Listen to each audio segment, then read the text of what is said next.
है। तो if there is any question, कोई बात अगर आपको नहीं समझ में आई है मुझसे भी आप पूछ लो before I start switch on to acid base disorders.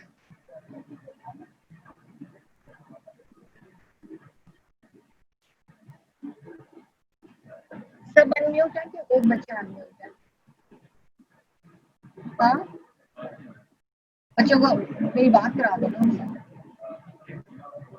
दो चार बच्चों से बात करा दो ना, एक से भी कोई फायदा नहीं होता, अगर वो नहीं सुन रहा है तो क्या जवाब बात करेगा।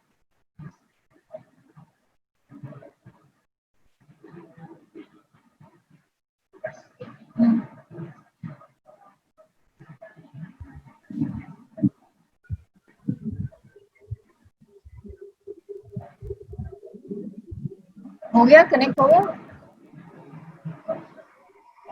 तो अच्छा बच्चों, फिर मैं आपसे फिर सवाल पूछी हूँ, अभी तक अगर कोई बात आपको नहीं समझ में आई है तो मुझे पूछ लो question before I start acid base disorders. सबसे this is a very important question chapter, specifically it exam point of view से बहुत सवाल इसमें से आते हैं। दूसरे क्लिनिकली जब आप बहुत सीरियस वार्ड्स में होंगे, इमरजेंसी में होंगे, आईसीयू में होंगे, सीसीयू में होंगे, तो आपसे बहुत सवाल आप एबीटीज आपने फाइंड आउट करनी होगी कि एसिडोसिस पेशेंट को या एल्कलोसिस है, उसमें कि कॉम्पनसेशन हो रही है कि नहीं हो रही है, अब पेशेंट को कैसे ट्रीट करना है, इंस्टेंटेनियस आपने डिसीजंस लेने होंगे। Is there any question? जवाब नहीं दे रहे हैं, सुन ही नहीं रहे हैं। हाँ,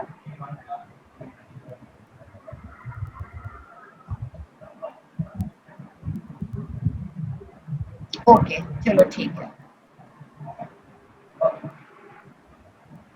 ठीक है, उनको अब म्यूट कर दो।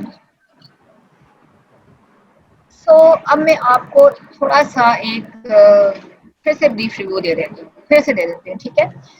कि किडनी का फंक्शन है to prevent loss of bicarbonate ions which are very important buffers, and it causes secretion of hydrogen ions. Reabsorption of bicarbonate ions हो रही है due to secretion of hydrogen ions, right? Hydrogen ion की secretion जो है is regulated by carbon dioxide and hydrogen ion concentration. जितनी ज्यादा carbon dioxide और hydrogen ion होंगे उतनी ही ज्यादा हाइड्रोजन आयन की सिक्रीशन होगी, ठीक है। अच्छा, अगर तो so what are all the bicarbonates, almost all the bicarbonates are reabsorbed except from 1 milli equivalents, ठीक है। 4320 जो है वो रीअब्सॉर्ब होते हैं which combine with the hydrogen ions and they are reabsorbed, ठीक है। अब जब सारे बाइकार्बोनेट्स रीअब्सॉर्ब हो जाएंगे तो अब जो 80 मिली इक्विवेलेंट्स एक्सेस हाइड्रोजन आयन थे वो तो सिक्रीट होते रहेंगे, तो अब वो कैसे रिमूव होंगे? वो रिमूव होंगे by the phosphate buffers and by the ammonia buffers, ठीक है।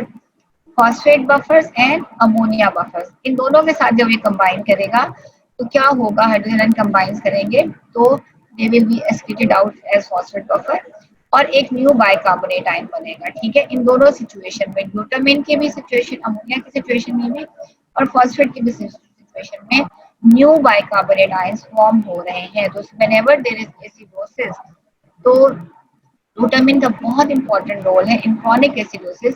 यहाँ पे ग्लूटामिन की एक्टिविटी जो है, ग्लूटामिनेज जो है breaks down in glutamine into ammonium ions and bicarbonate ions, and ammonium ions जो है ग्लूटामिन की जो प्रेजेंस है it can combine 500 milli equivalents of it can get rid of 500 milli equivalents of hydrogen ions, ठीक है। तो जो भी एक्सेस हाइड्रोजन है after reabsorbing all the bicarbonate, जो एक्सेस हाइड्रोजन है वो या अमोनिया के साथ कंबाइन करेगी या फॉस्फेट के साथ कंबाइन करेगी, जो कि नॉन बाइकार्बोनेट बफर्स हैं टू बी एक्सक्रीटेड आउट। और नॉन बाइकार्बोनेट बफर्स में एक तो अमोनिया बफर्स है और दूसरे टाइट्रेटेबल बफर्स हैं। टाइट्रेटेबल बफर्स जो है वो फॉस्फेट बफर्स हैं, ठीक है। अच्छा, अब हम आ जाते हैं, ये आपको याद होगी आपकी हेंडरसन-हेज़लबैक इक्वेशन थी जिससे pH is equal to 3.1 bicarbonate over carbon dioxide, ठीक है। तो pH जो है आपको रेशियो पता होगी अगर बाइकार्बोनेट और कार्बन डाइऑक्साइड की, तो यू कैन टेल के आप पेशेंट के साथ क्या हो रहा है, ठीक है। तो either this will increase or this will increase, either this will decrease or this will decrease, ठीक है। अच्छा, पहले हम बात कर रहे थे एसिडोसिस की, ठीक है। तो अब एसिडोसिस में क्या होता है? एसिडोसिस में क्या होगा, एसिडोसिस का मतलब पीएच हो गया कम, पीएच कम है तो उसका मतलब है कि हाइड्रोजन आयंस हैं ज्यादा, ठीक है। अब या रेस्पिरेटरी एसिडोसिस होगा या मेटाबॉलिक होगा, ठीक है। रेस्पिरेटरी एसिडोसिस में क्या है, कार्बन डाइऑक्साइड बढ़ गई है, और मेटाबॉलिक एसिडोसिस में आपके बाइकार्बोनेट्स कम हो गए हैं, ठीक है। बाइकार्बोनेट्स आपके कम हो गए हैं, ठीक है। तो अगर बाइकार्बोनेट्स मेटाबॉलिक में लेट से बाइकार्बोनेट कम हो गए हैं, तो बाइकार्बोनेट कम हुए हैं तो इसका मतलब है कार्बन डाइऑक्साइड या हाइड्रोजन आयंस जो है वो ज्यादा हो गए। लेट्स सपोज ये जो है 10/10 है, 10 बाइकार्बोनेट्स है और 10 कार्बन डाइऑक्साइड है बॉडी के अंदर, ठीक है। 10 बाइकार्बोनेट और 10 कार्बन डाइऑक्साइड है। अब ये जो लेट्स से बाइकार्बोनेट रह गए 5, ठीक है।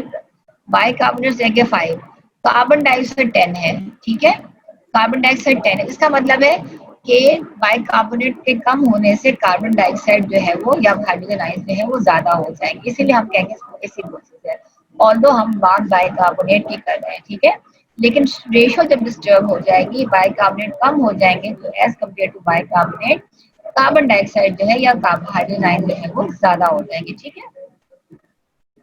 तो एसिडोसिस में क्या होता है, there is always a decrease in pH, ठीक है। कब होता है, जब partial pressure of carbon dioxide blood के अंदर इंक्रीज कर जाएगा, उसे हम कहेंगे, जब कार्बन डाइऑक्साइड की बात करेंगे तो will talk about respiratory acidosis, और जब हम बाइकार्बोनेट आयंस की बात करेंगे, जब बाइकार्बोनेट डिक्रीज हो जाएंगे तो हम विल टॉक से it has person has metabolic acidosis, ठीक है। अच्छा, अब रेस्पिरेटरी एसिडोसिस कब होता है, ठीक है। Let's talk about the respiratory acidosis first. Respiratory acidosis कब होता है, जब एक्स्ट्रा सेलुलर फ्लूइड में हाइड्रोजन आयंस बढ़ जाते हैं because of rise in extra cellular fluid carbon dioxide, ठीक है। कार्बन डाइऑक्साइड बढ़ेगी बॉडी के अंदर तो हाइड्रोजन आयंस भी बढ़ जाएंगे एक्स्ट्रा सेलुलर में, ठीक है। कार्बन डाइऑक्साइड क्यों बढ़ रही है, बिकॉज आपके lungs they are not working, lungs जो है वो एक्सक्रीट कर रहे हैं कार्बन डाइऑक्साइड को, when the lungs stop working तो carbon dioxide will increase, carbon dioxide will increase से पेशेंट है respiratory acidosis, right. Respiratory acidosis की कॉजेज क्या है, either there is damage to the respiratory centre in the medulla oblongata, यानी कि respiratory centre ही काम नहीं कर रहा है, या there is something wrong with the lungs, ठीक है। या तो ब्रेन में मसला है, रेस्पिरेटरी सेंटर काम नहीं कर रहा है, या lungs are not working like obstructive diseases, pneumonia, emphysema and restrictive disease, ठीक है। तो रेस्पिरेटरी एसिडोसिस होगा पेशेंट को, ठीक है।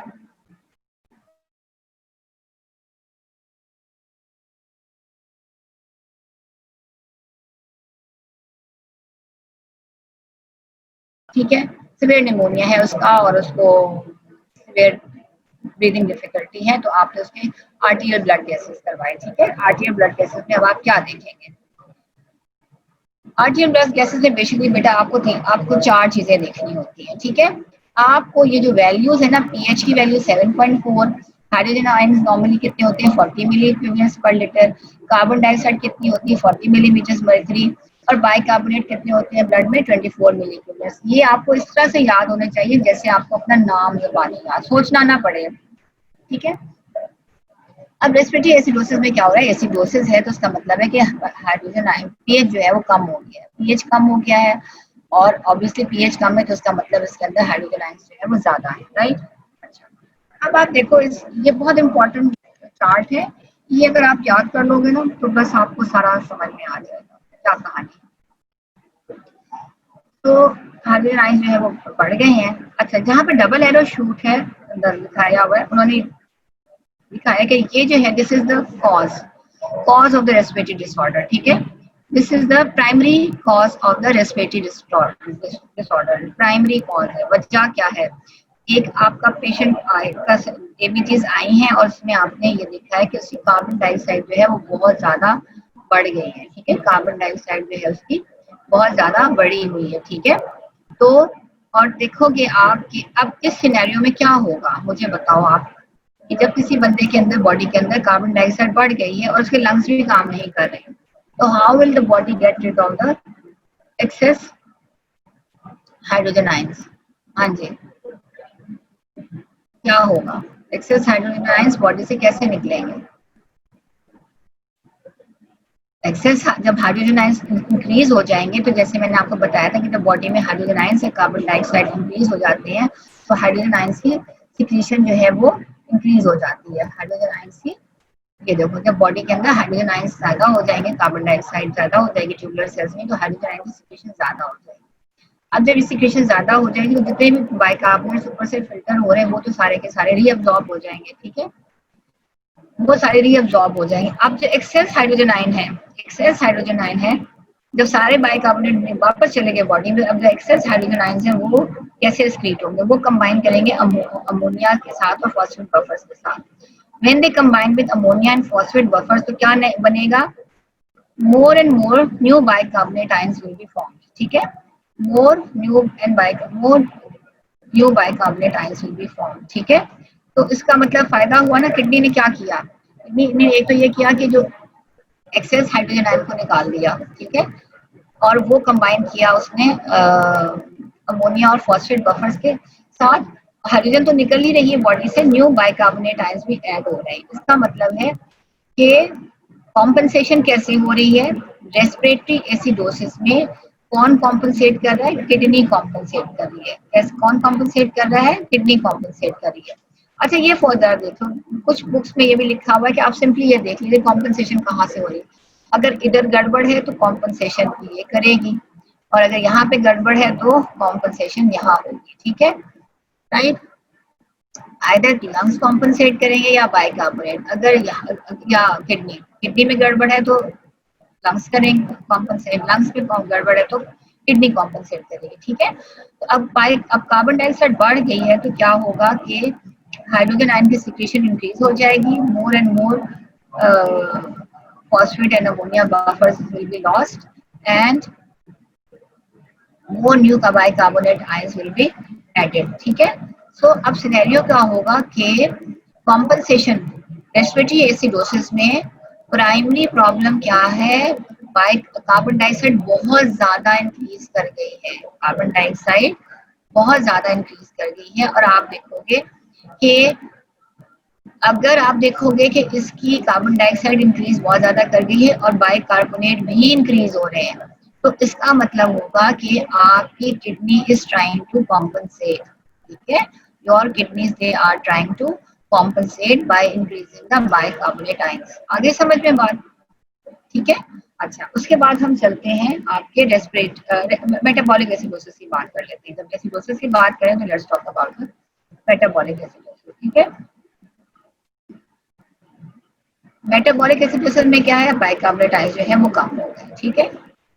अच्छा, मेटाबॉलिक एसिडोसिस में वो कहता है, एक चीज याद रखो, बहुत term metabolic acidosis refers to all other types of acidosis besides those caused by excess carbon dioxide in the body fluid. Metabolic acid जो acidosis जो है वो that is refers to all the acidosis except that is which is caused by excess carbon dioxide, यानी कि सिर्फ respiratory acidosis respiration की lungs की वजह से हो रही है, बाकी सारी भी एसिडोसिस जो है वो मेटाबॉलिक है, ठीक है। मेटाबॉलिक के हम कॉजेस देख लेते हैं। रीनल ट्यूबुलर एसिडोसिस हो गई है, ठीक है। रीनल ट्यूबुलर एसिडोसिस में क्या होता है कि या तो रीनल हाइड्रोजन आयन की सिक्रीशन इफेक्ट हो गई है या रीअब्जॉर्प्शन नहीं हो रही, या दोनों काम गड़बड़ हो गए, ठीक है। रीनल ट्यूबुलर एसिडोसिस में secretion of hydrogen ion effect हो गई है या रीअब्जॉर्प्शन ऑफ बाइकार्बोनेट इफेक्ट हो गई है, या दोनों। रीनल ट्यूबुलर एसिडोसिस की क्या कॉज होती है, क्रॉनिक रीनल फेलियर है, हो गया है तो रीनल ट्यूबुलर एसिडोसिस हो जाएगी। एडिसन्स डिसीज है तो रीनल ट्यूबुलर एसिडोसिस हो जाएगी। फैनकनिस सिंड्रोम है तो वो भी रीनल ट्यूबुलर एसिडोसिस कॉज करती है, ठीक है। ये सारी चीजें जो है रीनल ट्यूबुलर एसिडोसिस कॉज करती है, और ये सब मेटाबॉलिक है। यहाँ पे क्या, किडनी में डैमेज है, यहाँ पे क्या है, किडनीज आर नॉट वर्किंग, ठीक है, रीनल ट्यूबुलर एसिडोसिस हो गई। अच्छा, फिर नॉन किडनी कॉजेस भी है, डायरिया, ठीक है। डायरिया में क्या है, यू आर लूजिंग बाइकार्बोनेट्स, ठीक है, डायरिया में you lose bicarbonate. Diabetes mellitus में you lose bicarbonates. Vomiting of intestinal contents, अच्छा, दो तरह की वॉमिटिंग्स है। अगर तो इतनी शदीद वॉमिटिंग है कि इंटेस्टाइन के कंटेंट्स वॉमिट हो रहे हैं, इंटेस्टाइन के कंटेंट्स में बाइकार्बोनेट ज्यादा है, you are losing bicarbonate ions. अगर आपकी स्टमक की वॉमिटिंग है तो स्टमक की वॉमिटिंग में you are losing hydrogen ions. तो अगर इंटेस्टिनल कंटेंट्स लूज वॉमिट करेंगे तो आपके बाइकार्बोनेट्स लूज होंगे। इसी तरह से क्रॉनिक रीनल फेलियर में क्या हो रहा है, failure to secrete hydrogen ions and decrease filtration of phosphate and ammonium ions due to decreasing GFR. ठीक है, उसके बाद और कॉज क्या है मेटाबॉलिक एसिडोसिस की, स्टेरनस एक्सरसाइज में मेटाबॉलिक एसिडोसिस हो जाती है। Injection of acetyl salicylics like aspirin and methyl alcohol, ये सारी कॉजेज है मेटाबॉलिक एसिडोसिस के। तो आपको ये सिनेरियो आ सकता है इनमें से कोई भी। ठीक है, ये एक सिनेरियो आपको आ जाएगा। और कि इंटेस्टिनल वॉमिटिंग हो रही थी और या बंदा क्रॉनिक रीनल फेलियर में है या उसने इंजेस्ट कर लिया एस्पिरिन या रीनल ट्यूबुलर एसिडोसिस है, तो कौन सी एसिडोसिस होगी। ठीक है, अच्छा। सो मेटाबॉलिक एसिडोसिस में कॉम्पनसेशन क्या हो रही है।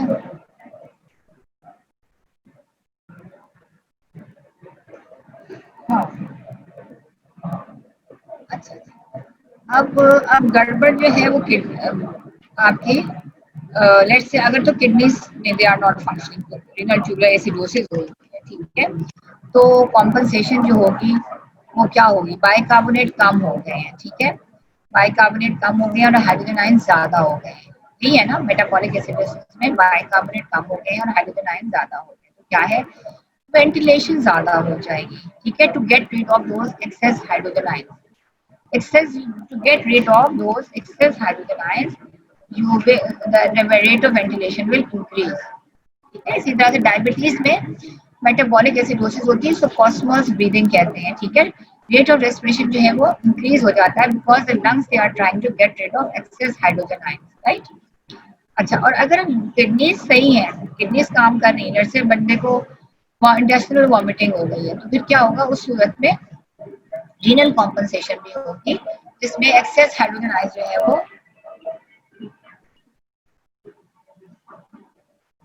सॉरी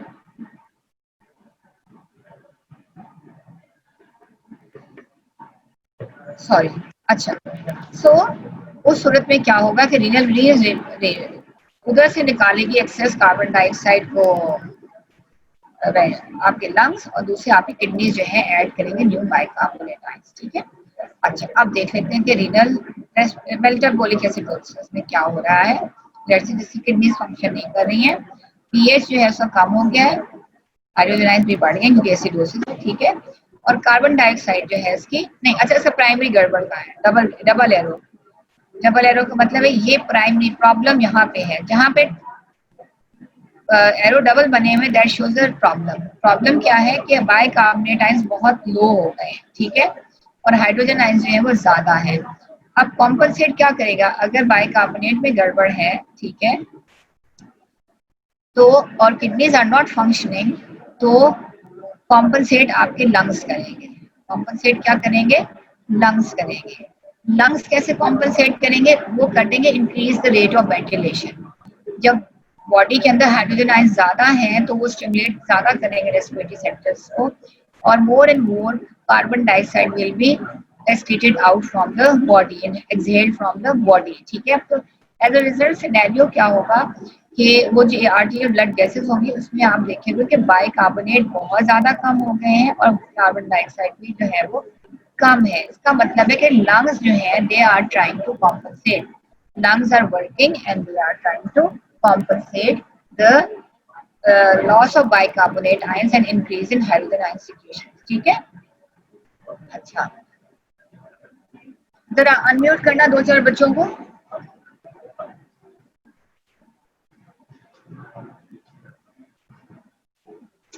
जी, आई समझ में आपको बात। बच्चों आगे चलो, एल्कलोसिस पे चलो मैं। प्राइमरी प्रॉब्लम कहाँ है, और आपकी बॉडी, क्योंकि आपके बॉडी के अंदर दो ही इंपॉर्टेंट ऑर्गन्स हैं, लंग्स हैं या किडनीज हैं, which are trying to compensate. ठीक है, right. So either lungs will, अगर लंग्स काम नहीं करे तो kidneys will come to help, और अगर लंग्स किडनीज काम नहीं कर रहे हैं तो आपके lungs will come to help. ठीक है, तो वो आपका शो हो जाएगा आपके आपका ये शो हो जाएगा। ठीक है, बंद कर दो, थैंक यू। आपका शो हो जाएगा आपके इस रिस्पॉन्स में। ठीक है, तो मेटाबॉलिक एसिडोसिस में बाइकार्बोनेट बहुत प्राइमरी डिफेक्ट ये है और कॉम्पनसेशन ये है। कॉम्पनसेशन अगर बाई कार्बन डाइऑक्साइड डिक्रीज नहीं हो रही ड्यू टू एक्सेसिव वेंटिलेशन तो उसका मतलब होगा कि क्लियर लंग्स काम नहीं कर रहे हैं आपके, ठीक है। तो लंग कार्बन डाइऑक्साइड जो है वो कम हो जाएगी मेटाबॉलिक एसिडोसिस में। अच्छा, फिर हम आ जाते हैं रेस्पिरेटरी एल्कलोसिस में, ठीक है। रेस्पिरेटरी एल्कलोसिस में क्या हो रहा है,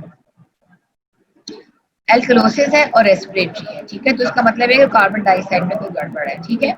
एल्कलोसिस में ऑब्वियसली पीएच ज्यादा होगा, हाइड्रोजन आयंस कम होंगे। अब क्योंकि रेस्पिरेटरी है तो इसका मतलब है कि प्राइमरी डिफेक्ट जो है लंग्स में है, यानी कि कार्बन डाइऑक्साइड बहुत ज्यादा कम हो गई है, ठीक है। रेस्पिरेटरी एल्कलोसिस में क्या होगा कि कार्बन डाइऑक्साइड जो है वो आपकी बहुत ज्यादा कम हो गई है, ठीक है। तो अब रेस्पिरेटरी एल्कलोसिस की हम जरा कॉजेस पढ़ लेते हैं। रेस्पिरेटरी एल्कलोसिस में क्या है, कार्बन डाइऑक्साइड का इफेक्ट है तो रेस्पिरेटरी एल्कलोसिस है, बाइकार्बोनेट है तो इंक्रीज मेटाबॉलिक एल्कलोसिस है, ठीक है। रेस्पिरेटरी एल्कलोसिस में क्या होगा कि एक्स्ट्रा सेलुलर फ्लूइड जो बढ़ जाएगा और प्लाज्मा कार्बन डाइऑक्साइड जो है वो कम हो जाती है, प्लाज्मा कार्बन डाइऑक्साइड कम हो जाती है। वो कब कम हो रही है रेस्पिरेटरी एल्कलोसिस में, कार्बन डाइऑक्साइड कब कम हो रही है, it's caused by excessive ventilation by the lungs. अच्छा, अब वो कौन सी कंडीशन है, दो कंडीशन है। नंबर वन साइकोन्यूरोसिस है। साइकोन्यूरोसिस में क्या होगा, आपके पास साइकेट्रिक वार्ड में बहुत सारे पेशेंट्स आएंगे जो कि आप देखोगे कि पेशेंट्स जो है ना वो लंबी लंबे सांस ले रहे होते हैं, हाइपर वेंटिलेट कर रहे होते हैं, ठीक है। तो जब वो हाइपर वेंटिलेट कर रहे होते हैं तो वो एल्कोलॉटिक हो जाते हैं, राइट। तेज से सांस ले रहे होते हैं तो उनकी कार्बन डाइऑक्साइड जो है वो एक्सहेल हो जाती है और बॉडी के अंदर हाइड्रोजन आयंस कम हो जाते हैं, ठीक है।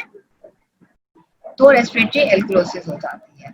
दूसरी एक physiological type of respiratory alkalosis है when a person ascends to high altitude. जैसे आपने फर्स्ट ईयर में पढ़ा था कि हाई एल्टीट्यूड पे असेंड करके आप जाएंगे तो आपका पेशेंट को रेस्पिरेटरी एल्कलोसिस होगी। तो ये दो बड़ी इंपॉर्टेंट वेरी कॉमन कॉजेस है रेस्पिरेटरी एल्कलोसिस के। इसमें रेट ऑफ रेस्पिरेशन जो है, प्राइमरी प्रॉब्लम क्या है कि रेट ऑफ रेस्पिरेशन जो है वो इंक्रीज हो गया है, as a result of that carbon dioxide जो है वो बॉडी के अंदर कम हो गई है। अब इसकी कॉम्पनसेशन कैसे होगी, रेस्पिरेटरी एल्कलोसिस की कॉम्पनसेशन क्या होगी कि जब कार्बन डाइऑक्साइड कम हो जाएगा तो हाइड्रोजन आयन की सिक्रेशन भी रेनल ट्यूबुलर सेल से कम हो जाएगी।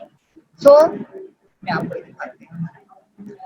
अच्छा, अब रेस्पिरेटरी में गड़बड़ है तो kidneys will come to for help. अच्छा, अब क्या है कि हाइड्रोजन आयंस अब बहुत ज्यादा एक्सहेल होगी, कार्बन डाइऑक्साइड यहाँ पे कम हो गई, हाइड्रोजन आयन भी ट्यूबुलर सेल्स में कम हो गए तो हाइड्रोजन आयन की सिक्रेशन जो है वो कम हो जाएगी, ठीक है। ठीक है, अब लेट्स से कि यहाँ पे हाइड्रोजन आयंस जो थे वो 10 ये फिल्टर हो रहे थे, 10 बाइकार्बोनेट फिल्टर हो रहे थे और 10 हाइड्रोजन आयंस सीक्रेट हो रहे थे, तो सारे के सारे रीअब्सॉर्ब हो रहे थे। अब हुआ क्या है कि रेस्पिरेटरी एल्कलोसिस में बाइकार्बोनेट तो 10 ही ऊपर से आ रहे हैं, ठीक है, लेकिन यहाँ से हाइड्रोजन आयंस जो हैं वो 5 रह गए हैं, ठीक है। तो 5 हाइड्रोजन आयंस जो है वो अब सीक्रेट हो रहे हैं। वो 5 हाइड्रोजन आयंस जो है they will combine with the 5 bicarbonate ions in the tubular fluid, और वो जो बाकी 5 रह गए हैं वो जो किसी भी हाइड्रोजन आयन के साथ नहीं अवेलेबल, नहीं कंबाइन करेंगे तो they will be excreted out, ठीक है। बाइकार्बोनेट की एक्सक्रीशन जो है वो बढ़ जाएगी, ठीक है। So reduction in plasma partial pressure of carbon dioxide leads to decrease in the rate of hydrogen secretion, decrease amount of hydrogen in the fluid. Not enough hydrogen to combine with the bicarbonate that is filtered. So bicarbonate that does not react with hydrogen ion is not reabsorbed and is excreted in the urine. This results in a decrease in the plasma bicarbonate concentration and correction of alkalosis. ठीक है? Therefore, the compensated response to a primary reduction in carbon dioxide in respiratory alkalosis is reduction in plasma bicarbonate concentration caused by increased renal excretion of bicarbonate. ठीक है, इसका मतलब ये हुआ कि अगर रेस्पिरेटरी एल्कलोसिस किसी बंदे को है, उसने अपनी सारी कार्बन डाइऑक्साइड एक्सहेल कर दी है, उसके अंदर हाइड्रोजन आयंस कम हो जाएंगे, तो प्राइमरी प्रॉब्लम क्या है कि रिडक्शन हो गई है उसके अंदर कार्बन डाइऑक्साइड की, उसके एक्स्ट्रा सेलुलर फ्लूइड में। तो कॉम्पनसेशन कैसे होगी, किडनीज उसकी कॉम्पनसेट करेंगी by excreting excess of the bicarbonate ions in the from the body fluids, ठीक है। एक्सेस बाइकार्बोनेट जो आयंस है वो बॉडी से निकल जाएंगे, तो फिर क्या होगा कि बाइकार्बोनेट बॉडी में कम हो जाएंगे, बाइकार्बोनेट बॉडी में कम हो जाएंगे। ठीक है, अभी हम आगे देख लेते हैं। जो यही बात हमने की है, रेस्पिरेटरी अल्कोलोसिस है।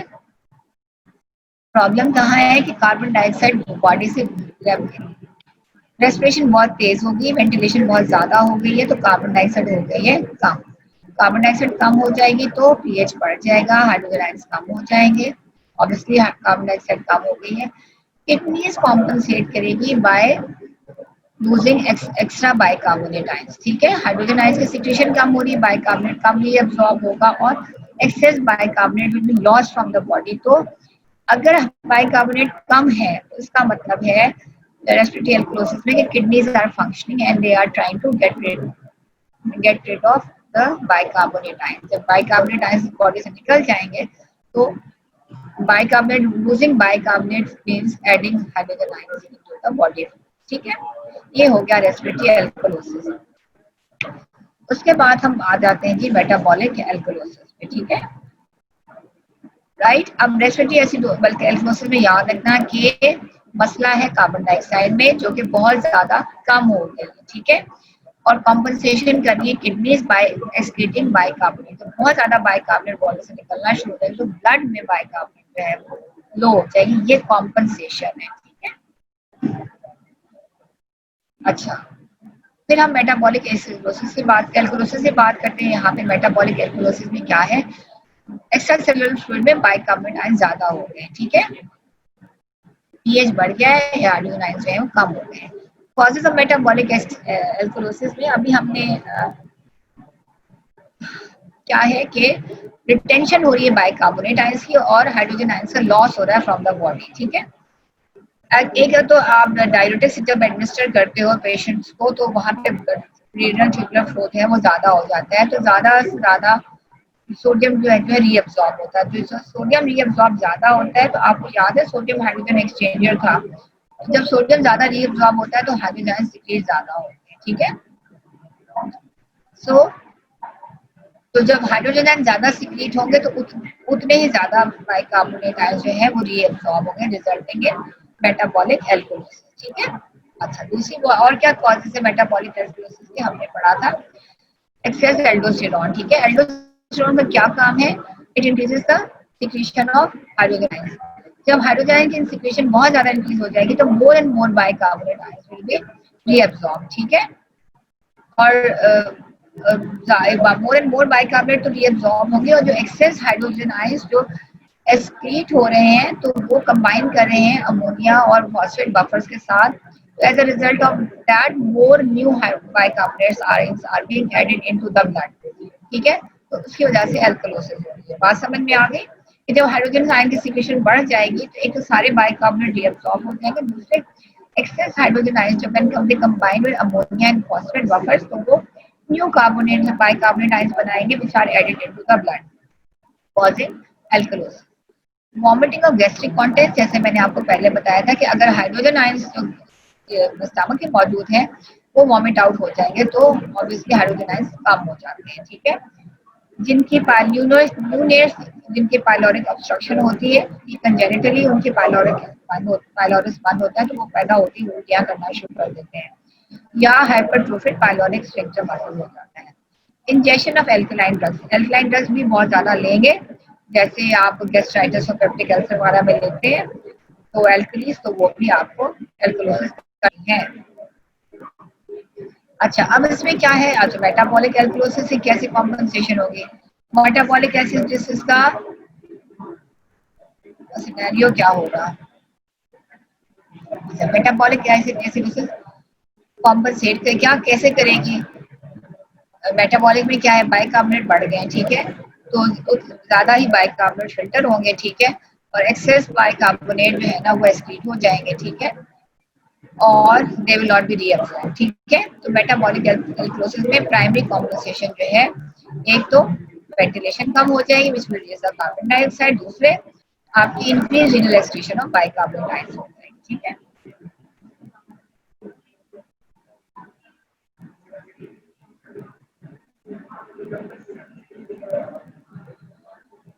दिखा देती हूँ आपको। ये आपकी मेटाबॉलिक एल्कोलोसिस है, ठीक है। मेटाबॉलिक एल्कोलोसिस में प्राइमरी डिफेक्ट क्या है कि बाइकार्बोनेट बहुत ज़्यादा बढ़ गए हैं ड्यू टू डिफरेंट रीजन, ठीक है। एल्डोस्टेरोन ज़्यादा हो गई है, गैस्ट्रिक वॉमिटिंग हो गई है, तो आपके बाइकार्बोनेट जो है ना वो आपके बढ़ गए हैं, ठीक है। अब बाइकार्बोनेट जब आपके बढ़ जाएंगे तो क्या होगा, पीएच हाइड्रोजन कम हो गया, पीएच ज्यादा हो गया। कॉम्पनसेशन जो है ना वो पहले आपके लंग्स करेंगे। कॉम्पनसेशन कौन करेगा, आपके लंग्स करेंगे, यानी कि लंग्स जो है दे विल ट्राई कि वेंटिलेशन कम हो जाए। वेंटिलेशन कम होगी तो बॉडी के अंदर कार्बन डाइऑक्साइड जो है वो स्टोर होना शुरू हो जाएगी, ठीक है। और दूसरा क्या है कॉम्पनसेशन के, अगर kidney kidney is not defected, अगर किडनी डिफेक्ट नहीं हुई है तो किडनी भी जो है वो एक्सक्रीट कर देगी एक्सेस बाइकार्बोनेट आयंस, ठीक है। ठीक है, अगर kidneys are not functioning, defect kidneys में है तो फिर सिर्फ कार्बन डाइऑक्साइड सिर्फ लंग्स जो है वो कॉम्पनसेट करेंगे। लेकिन अगर रीजन कोई और है, गैस्ट्रिक कॉन्टेंट्स की है, तो किडनीज और लंग्स जो है वो both of them will come to the rescue. Lungs अपनी जो है वेंटिलेशन कम कर देंगे तो कार्बन डाइऑक्साइड एक्यूमुलेट होने लगेगी बॉडी में, और किडनीज जो है वो एक्सक्रीशन बढ़ा देंगे बाइकार्बोनेट आयंस की, ठीक है। किडनीज के बाइकार्बोनेट आयंस बढ़ाने से बाइकार्बोनेट लेवल्स को इतना फर्क नहीं पड़ेगा, क्योंकि ज्यादा इंपॉर्टेंट रोल जो होगा वो लंग्स का होगा, ठीक है। अच्छा, सो मेटाबॉलिक एसिड की पार्शियल कुछ कंपनसेशन बाय हो रही है, रेस्पिरेशन रेट को आप कम करें तो बॉडी के अंदर कार्बन डाइऑक्साइड बढ़ रही है, बाकी जो हो रही है वो आपकी किडनी से हो रही है, ठीक है। अच्छा, अब ट्रीटमेंट क्या है एसिडोसिस की या एल्कलोसिस की। बेस्ट ट्रीटमेंट तो ये है कि जो बीमारी है उसको ट्रीट करना है आपने, ठीक है। जो भी प्रॉब्लम है, लेट्स से अगर रेडुसुलर एक्सेस में हो गया है, वॉमिटिंग हो रही है, डायरिया हो रहा है, रीनल ट्यूबुलर एसिडोसिस है, तो आपने प्रॉब्लम को सॉल्व करना है। और दूसरे क्या होगा, you will be using various agents which will neutralise the excess acid और base in the extracellular fluid, right. Acidosis में क्या है, आप सोडियम बाइकार्बोनेट दोगे by mouth, which is dangerous, which has dangerous physiological effects. तो instead of that you will give sodium lactate या sodium gluconate, ठीक है। बिकॉज लैक्टेट और ग्लूकानेट जो है वो आपके बॉडी के अंदर मेटाबलाइज हो जाते हैं। यहाँ बाइकार्बोनेट मेटाबलाइज नहीं होगी तो वो प्रोड्यूस डेंजरस, ठीक है। और ये सोडियम लैक्टेट सोडियम ग्लूकोनेट या ग्लूकोनेट लैक्टेट मेटाबलाइज हो जाएगा, सोडियम जो है वो combined with the bicarbonate ions to form sodium bicarbonate. Alkalosis की ट्रीटमेंट क्या है, अमोनियम क्लोराइड, ठीक है। अमोनियम क्लोराइड जो है that can be administered by mouth. Ammonium potential is converted by the liver into urea, ठीक है, press HCl which reacts with the buffers of the body to shift the hydrogen ion concentration in the acidic direction. Ammonium chloride दे देंगे is very toxic, so you will give lysine monohydrochloride for treating alkalosis, ठीक है। अच्छा, चलो जी, जो आगे आपके लिए principal to students, Sheikh Saab to students, you people must sleep at least 7 hours in a day. Students, impossible sir. College is only for 6 hours। हम 6 घंटे कॉलेज में ही हमने सोना है आके, उसके बाद हमने घर जाके नहीं सोना। चलो अच्छा, उसके बाद हम आ जाते हैं, आपका ये कॉल ग्राफ दिया हुआ है, इधर आपने फाइंड आउट करना हो कि पेशेंट के साथ मसला क्या है। तो you have arterial blood sample आपको आया, आप उसका पीएच चेक करोगे। पीएच चेक करोगे, अगर पीएच कम है 7.4 हो तो आप समझोगे कि इसको एसिडोसिस है। अच्छा, अगर आपकी क्या एसिडोसिस है तो आप चेक करोगे अब क्या कार्बन डाइऑक्साइड का मसला है या बाइकार्बोनेट का मसला है। अगर तो कार्बन डाइऑक्साइड का मसला है तो ठीक है, वो बढ़ गई है बॉडी के अंदर, तो आपको रेस्पिरेटरी एसिडोसिस है। रेस्पिरेटरी एसिडोसिस की कॉम्पनसेशन कैसे होगी कि रीनल जो है ना, किडनी जो है वो जब हाइड्रोजन आयन को सिक्रिएट करेगी तो वो न्यू बाइकार्बोनेट आयंस बनाएगी। अमोनिया फॉस्फेट बफर्स की सिक्रेशन कॉम्बिनेशन के साथ हाइड्रोजन आयन की क्या होगा, न्यू बाइकार्बोनेट्स ऐड होंगे ब्लड में। तो इसका मतलब है कि रेस्पिरेटरी एसिडोसिस में बाइकार्बोनेट आयंस जो है वो इंक्रीज नजर आएंगे आपको, ठीक है। और अगर गड़बड़ है बाइकार्बोनेट्स में, ठीक है, बाइकार्बोनेट्स कम हो गए हैं तो उसका मतलब हम कहेंगे कि मेटाबॉलिक मेटाबॉलिक में कॉम्पनसेशन जो है वो आपकी रेस्पिरेटरी है, ठीक है। मेटाबॉलिक एसिडोसिस में क्या होगा, रेस्पिरेटरी रेट ज्यादा हो जाएगा and you will get rid of excess carbon dioxide. उसमें आपके एपीजीज में शो क्या होगा, कार्बन डाइऑक्साइड जो है वो कम हो गई है, ठीक है। अच्छा फिर आ जाओ, अगर एपीएच, अगर इससे पीएच जो है वो बढ़ गया, पीएच बढ़ गया तो उसका मतलब पेशेंट को है एल्कोहल। अब एल्कोहोलिसिस में देखेंगे कि कार्बन डाइऑक्साइड में गड़बड़ है या बाइकार्बोनेट आयंस में गड़बड़ है, ठीक है। अगर आप देखोगे कि कार्बन डाइऑक्साइड में गड़बड़ है, कार्बन डाइऑक्साइड कम होगी, इसका मतलब पेशेंट हाइपर वेंटिलेट कर रहा है, ठीक है। तो उस सूरत में आपकी किडनी से कम फॉर द रेस्क्यू, ठीक है।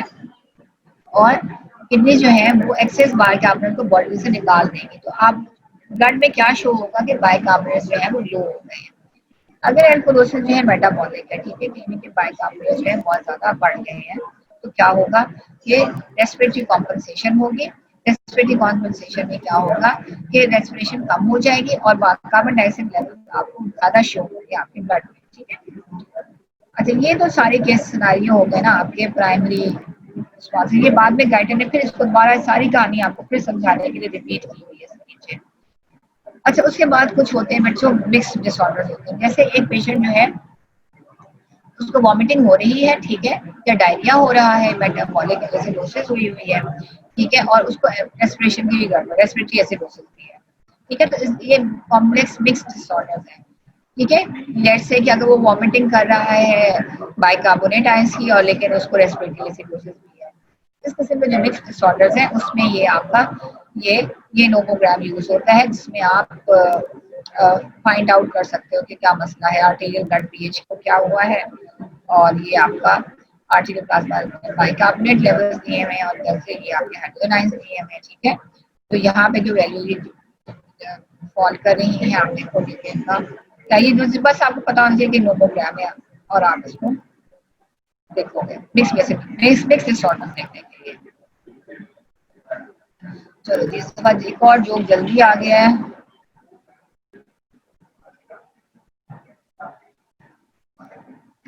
फर्स्ट स्टूडेंट, मुझे अंग्रेजी के प्रोफेसर बहुत पसंद है, उनकी आदत भी क्या खूब है। दूसरा तालिब इल्म, क्या वो क्या, पहला तालिब इल्म, क्लास में दाखिल होने से पहले ही मुझे क्लास से बाहर निकाल देते हैं, तंग करते हो। मैं तो आपको बाहर ना निकालूं, मैं तो आपको क्लास के अंदर खड़ा रखूं ताकि आपको पता चले कि आप पढ़ भी रहे हो कि नहीं पढ़ रहे हो।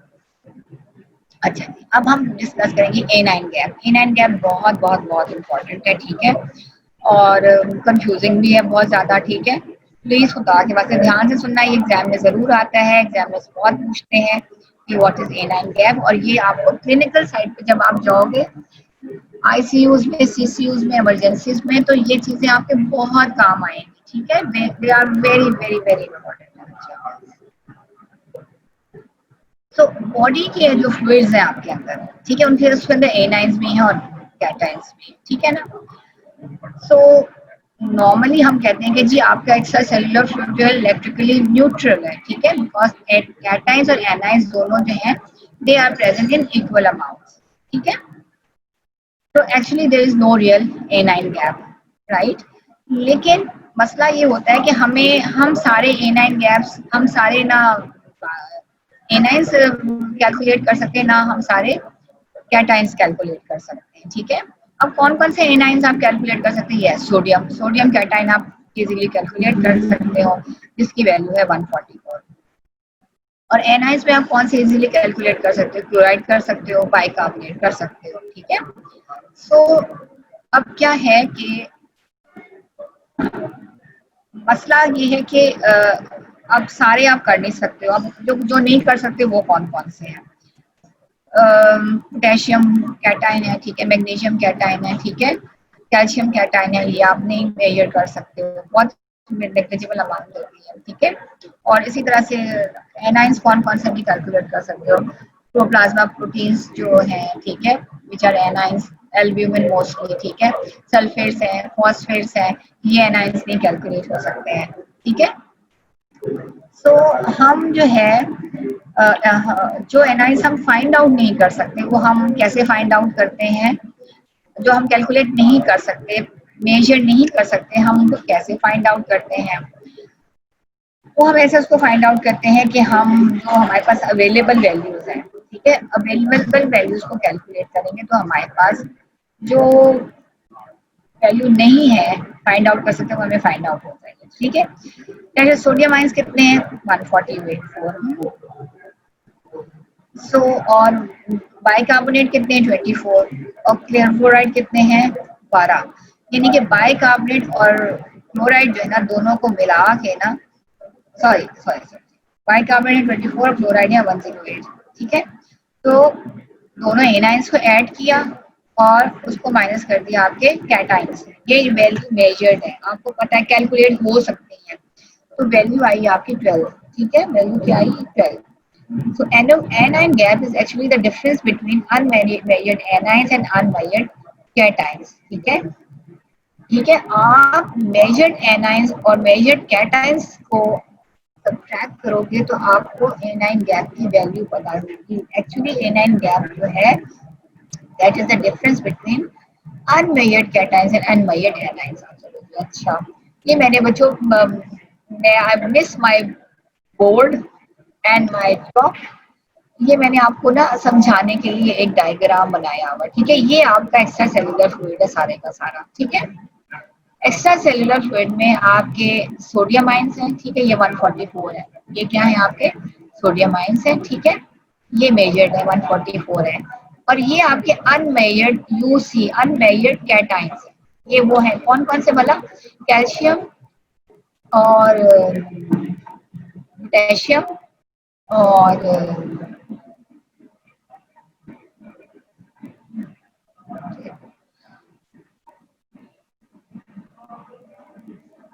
सॉरी कैल्शियम पोटेशियम और मैग्नीशियम है, ठीक है, सॉरी भूल गया। तीसरा कौन सा है, हाँ कैल्शियम मैग्नीशियम और पोटेशियम जो कि अनमेजर्ड कैटाइंस है, ठीक है। अब ये हो गई है पॉजिटिव साइड, कैटाइंस में सोडियम आपको पता है, अनमेजर्ड कैटाइंस नहीं पता आपको। एनाइन वाली साइड पे आपको क्लोराइड और बाइकार्बोनेट पता है, ठीक है, ये क्लोराइड ज्यादा होते हैं और बाइकार्बोनेट रिलेटिवली कम होते हैं। और ये आपके अनमेजर्ड एनाइंस है। अनमेजर्ड एनाइंस में क्या प्रोटीन्स हैं आपके, सल्फेट्स हैं, फॉस्फेट्स, ठीक है। अनमेजर्ड एनाइंस में क्या है, प्रोटीन्स है, सल्फेट्स है और फॉस्फेट है, प्रोटीन्स में आपके एल्ब्यूमिन है। अनमेजर्ड देखो एनाइन ज्यादा है as compare to unmeasured cations, ठीक है। अनमेजर्ड एनाइंस जो है वो ज्यादा है अनमेजर्ड कैटाइंस, ठीक है। अच्छा, तो unmeasured anion minus unmeasured cation is your anion gap. आई बात समझ में? ये लेट्स से अगर ये अनमेजर्ड एनाइंस है और ये अनमेजर्ड कैटाइंस है, तो इनका जो दोनों का डिफरेंस है वो है एनाइन गैप। क्या है, एनाइन गैप।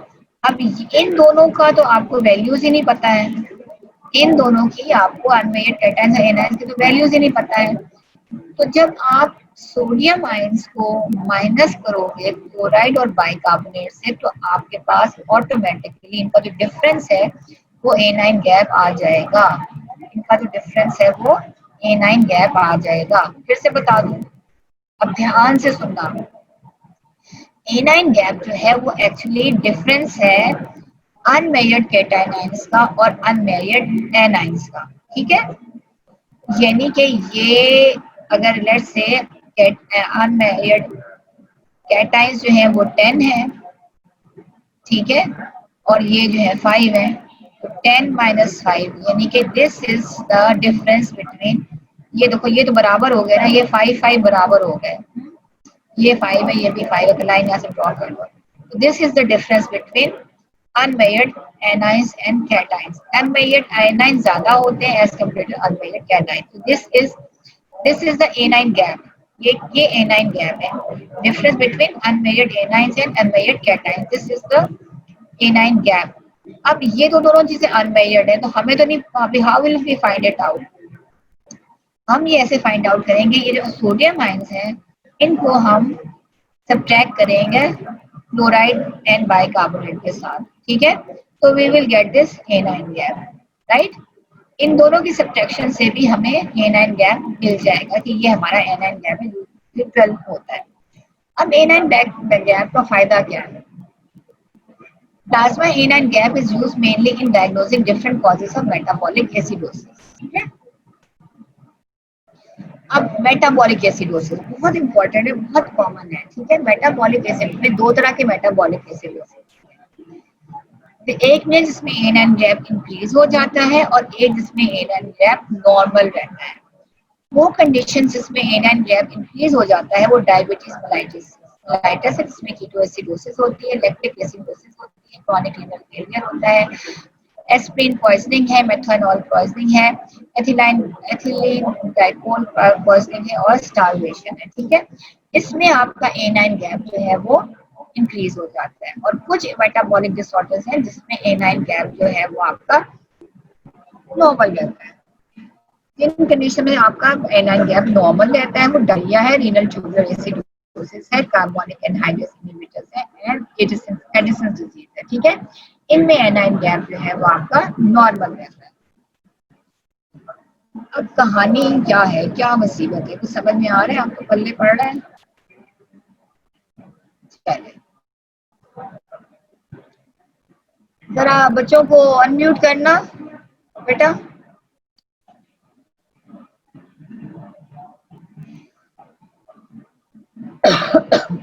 हाँ हाँ बिल्कुल कर सकते हैं, रेस्पिरेटरी ब्रीदिंग कर सकते हैं।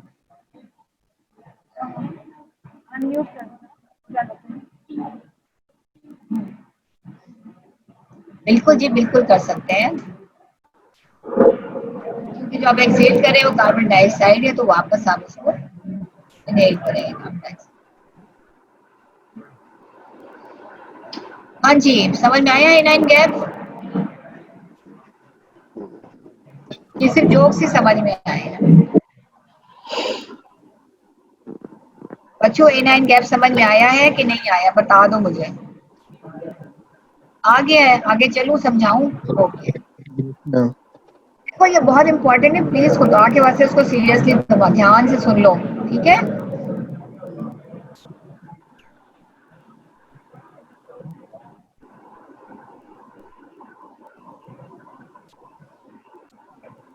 अच्छा जी, अनम्यूट कर दो बेटा।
ठीक है, एक सिनेरियो ये है कि हाइपर क्लोरीमिक नॉर्मल एनाइन गैप होगा। अगर क्लोराइड आयंस बढ़ जाएंगे, अगर क्लोराइड आयंस बढ़ जाएंगे to maintain the electroneutrality due to loss of bicarbonate ions which are negatively charge, तो बॉडी के अंदर क्लोराइड आयंस बढ़ गए तो आपका एनाइन गैप्स नॉर्मल रहेगा और उसे हम कहेंगे हाइपर क्लोरीमिक नॉर्मल एनाइन गैप। ठीक है। अब एक है जी नॉर्मो क्लोरोमिक इंक्रीज एनाइन गैप। अच्छा, अब दूसरा सिनेरियो क्या है कि जी बाइकार्बोनेट तो कम हो गए मेटाबॉलिक एसिडोसिस में, ठीक है, ये देखो थोड़े से रह गए, लेकिन क्लोराइड आयंस भी जो है वो क्लोराइड आयंस इंक्रीज नहीं किए। ठीक है, क्लोराइड आयंस जो है वो इंक्रीज नहीं हुए, तो क्या होगा कि और यहाँ पे ऐड हो गए वो सारे एसिड्स भी, लैक्टिक एसिड और कीटो एसिड जो सब नेगेटिवली चार्ज हैं, तो अनमेजर्ड एनाइंस जो है वो बढ़ गए और फ्लोराइड और बाइकार्बोनेट जो है वो, क्लोराइड तो उतने ही रहे, बाइकार्बोनेट जो है वो कम हो गए। तो क्लोरीन अब इस सिचुएशन में नॉर्मल है, लेकिन एनाइन गैप जो है, ये जो एनाइन गैप था ये बढ़ गया है, एनाइन गैप जो है आपका बढ़ गया है।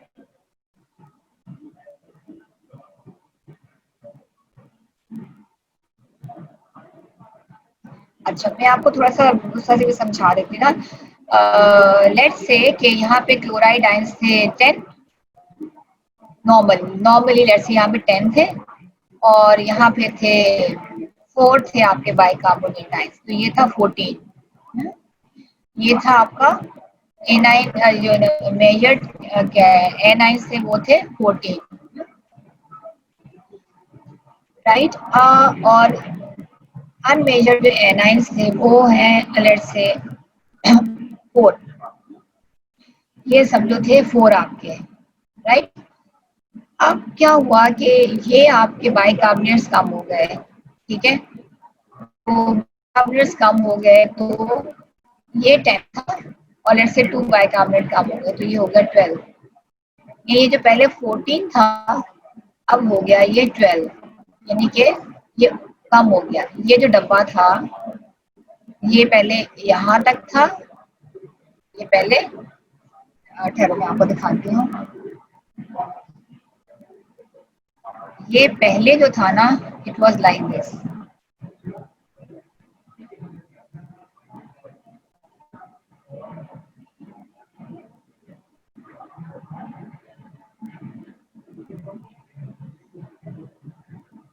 ठीक है।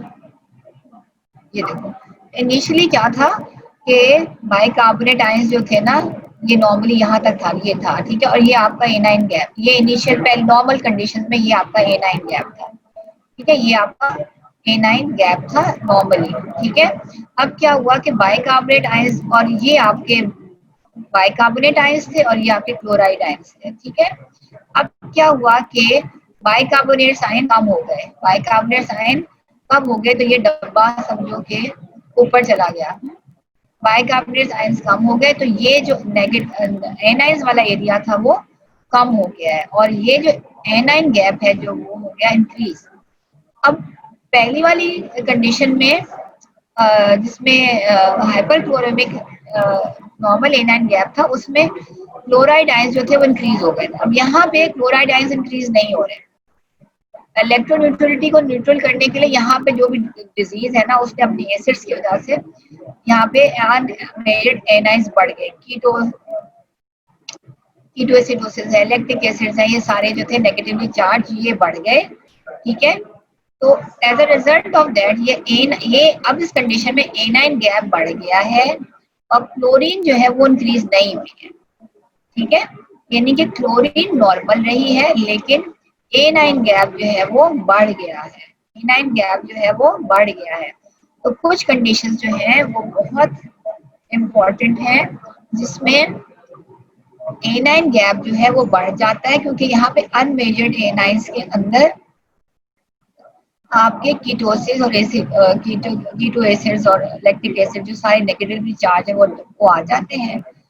दे विल इंस्टेड के क्लोराइड आयंस बढ़े टू मेंटेन द इलेक्ट्रोन्यूट्रलिटी, आपके ये अनमेजर्ड एनाइंस आयन बढ़ जाते हैं। तो आप उनका ब्लड टेस्ट करोगे ना, तो आप देखोगे कि एक पेशेंट है जिसके बाइकार्बोनेट जो है वो कम हो गए हैं, ठीक है, जिसके बाइकार्बोनेट जो है वो कम हो गए हैं, और लेकिन क्लोराइड आयंस जो है वो नॉर्मल है, क्लोराइड आयंस जो है वो नॉर्मल ही है पहले, ठीक है। उस सिचुएशन में इस पेशेंट का A9 गैप जो है वो इंक्रीज हो जाता है। इस सिचुएशन में इस पेशेंट का A9 गैप जो है वो इंक्रीज हो जाता है, ठीक है। तो दो सिनेरियो है, एक सिनेरियो में A9 गैप जो है वो इंक्रीज हो रहा है और क्लोराइड आयंस जो है वो नॉर्मल है, वो नहीं इंक्रीज हुए, ठीक है। और दूसरा सिनेरियो जो है वो क्या है कि क्लोराइड आयंस जो है वो बढ़ जाते हैं to maintain the electroneutrality due to loss of bicarbonate ions. जब ये क्लोराइड आयंस बढ़ जाएंगे तो A9 gap remains normal but it is hyperchloric. अब इस बंदे का पेशेंट का हम ब्लड एनालिसिस करेंगे तो हम देखेंगे इसके बाइकार्बोनेट तो कम हुए हैं लेकिन इसके क्लोराइड जो है वो बढ़ गए हैं और आपका A9 गैप जो है वो नॉर्मल है। तो अब आपको MCQ भी आ सकता है और SCQ भी आ सकता है कि आपको सिनेरियो दिया जाएगा कि एक बंदा है, उसके क्लोराइड आयंस जो है वो बढ़ गए हैं, ठीक है, तो उसके A9 गैप को क्या होगा। जिसके याद रखो क्लोराइड आयंस बढ़े हुए होंगे उसका A9 गैप नॉर्मल रहेगा, जिसके क्लोराइड आयंस नॉर्मल है उसका A9 गैप जो है वो बढ़ जाएगा, ठीक है।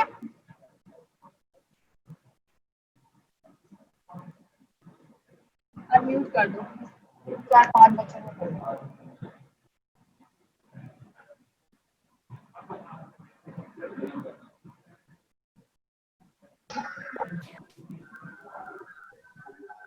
हाँ जी बच्चों, कुछ आया समझ में? कोई क्वेश्चन पूछ रहे हैं? हाँ जी, आया बच्चों को समझ में?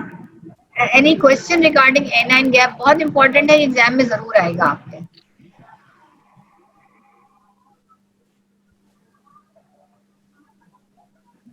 और अगर सवाल नहीं पूछा तो लास्ट जॉब भी मैंने दिखा था आपको। यार आयरन बैरल के वो मेरे पिनिकल गियर लेने हैं। हाँ, इस करने के बाद ही बस बाकी सारा टाइम हमने क्रूसिबल ही करना है। हाँ, नॉर्मो क्लोरोमिन वाले को कर दूं क्या दोनों को कर दूं? ओके। फिर वो स्ट्राइक है, फिर मिशन है छोटा सा, वो मिशन बहुत आसान सा है, यानी कि मिनट लगेगा बस बॉस मारने में। अच्छा ओके। और यार वो ऐसे क्या रिपीट कहते कर हैं देते EDC में हम आएंगे। ये देखो बेटा, ये तो नॉर्मल सिनेरियो है ना कि ये कैटाइंस वाली साइड है आपकी पूरी और ये आपकी एनाइंस वाली साइड है, ठीक है। ये अनमेजर्ड कैटाइंस है, ये सॉरी ये मेजर्ड कैटाइंस है, ये मेजर्ड एनाइंस है, क्लोराइड और बाइकार्बोनेट। ये अनमेजर्ड कैटाइंस है, ये अनमेजर्ड एनाइंस है, और ये जो इनका डिफरेंस है ये आपका A9 गैप है। अगर आप इन मेजर्ड कैटाइंस और मेजर्ड एनाइंस को का डिफरेंस निकालोगे तो ये आपका A9 गैप आ जाएगा, ठीक है। अब A9 गैप जो है वो दो तरह के हैं, एक में A9 गैप नॉर्मल रहता है एक कंडीशन में, एक कंडीशन में A9 गैप इंक्रीज कर जाता है। अब मेटाबॉलिक एसिडोसिस, मेटाबॉलिक एसिडोसिस में याद बाइकार्बोनेट कम हो गए हैं तो क्या है, नेगेटिव आयंस कम हो गए। इन नेगेटिव आयंस के क्लोराइड आयंस इंक्रीज कर जाएंगे। जब क्लोराइड आयंस इंक्रीज कर जाएंगे तो क्या होगा कि A9 gap will remain the same होने पर। बस एक सेकंड, ठीक है। तो आपके A9 गैप नॉर्मल रहेगा, ठीक है। और दूसरे सिनेरियो में क्या है ये क्या है, यहाँ पे बाइकार्बोनेट आयन कम हो गए हैं लेकिन क्लोराइड आयंस नहीं इंक्रीज हुए हैं, और एसिड्स जो हैं वो कीटो एसिड्स वगैरह जो है वो आपके इंक्रीज हो गए, तो आपका अनमेजर्ड एनाइंस बढ़ जाएंगे, A9 गैप इंक्रीज कर जाएगा, क्लोराइड आयंस नॉर्मल रहेंगे। So this is my last lecture with you and I hope कि शायद मैं आपको स्पेशल सेंसस पढ़ाऊँ। अगर कोई बात नहीं समझ में आई तो बच्चों प्लीज पढ़ो, किताबें खोलो और देखो, ठीक है। Thank you.